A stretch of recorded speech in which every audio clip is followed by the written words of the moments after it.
The African Union's blueprint, Agenda 63, embodies aspirations of the continent, such as the goals for every African nation to reach the middle income category, promote integration, responsive public institutions, resolve conflicts, and ensure that Africa becomes an influential global player.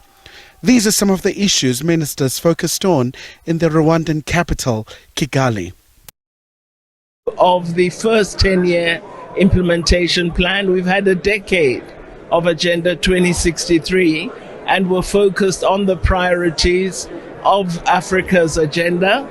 So this meeting was directed at reviewing, at considering the review report, but also preparing for the second 10-year implementation plan.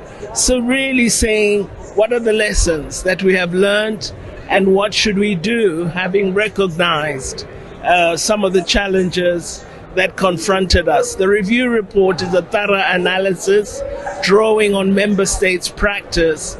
The AU says member states should be bold enough to expedite implementation.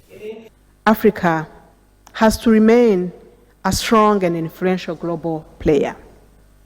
These 7 moonshots of the second 10-year implementation plan are aligned to the broad scope of the aspiration of the agenda.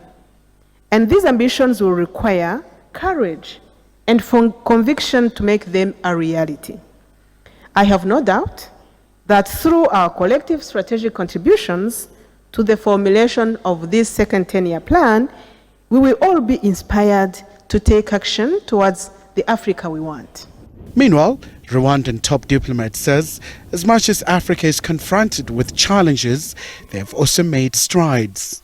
The African Union Agenda 2063, serving as Africa's blueprint for socio-economic development, has demonstrated commendable progress in its first 10 years of implementation.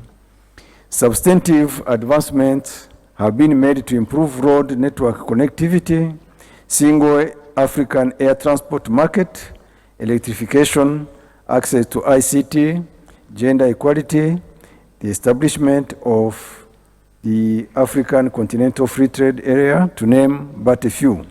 The ministers will then table the next report on Agenda 2063 to the heads of states at the AU summit in February next year. Kigali Kumalo, SABC News, Johannesburg.